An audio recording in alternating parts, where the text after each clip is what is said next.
की माझ्या राज्यातल्या सगळ्या लोकांना संगीतात खूप रस आहे, खूप आनंद आहे. एक मोठ्या शास्त्रीय संगीतकाराला त्याने आमंत्रण दिलं. माझी सगळी प्रजा संगीतात खूप आनंद घेते, तुम्ही या.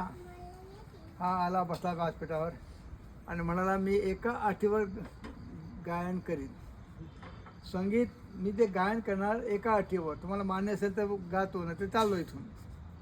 मग काय की मी गात असताना कोणीही मान डोलवायची नाही आणि हात करायचा नाही. वा करायचा नाही, मान डोलवायची नाही. कबूल. जर कोणी मान डोलवली, हात वर केला किंवा असा केला तर हात कापला जाईल, आणि मान डोलली तर मान कापली जाईल. ही अट कबूल असेल तर गातो. सगळे लोक म्हणाले ठीक आहे, कबूल.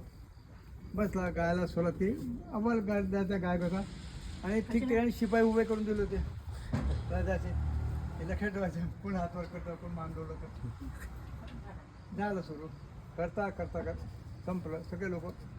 मग याने विचारलं कोण कोण होतं, त्याने हात वर केले. हा होता, पकडा, आणा इकडे. दुसरं हा मान याने हा केला, आणा इकडे. 12-15 लोकांना गोळा केलं.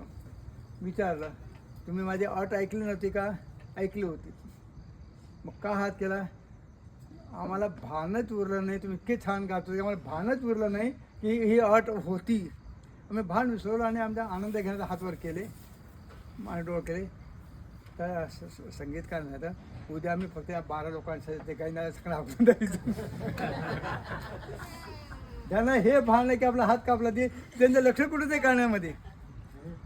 हे एवढे भावविभोर झाले की यांना ही अट माहिती असूनही त्यांनी परवा केली नाही की आमचा हात कापला, ते का डोकं कापलं त्यांनी. इतके तल्लीन झाले होते.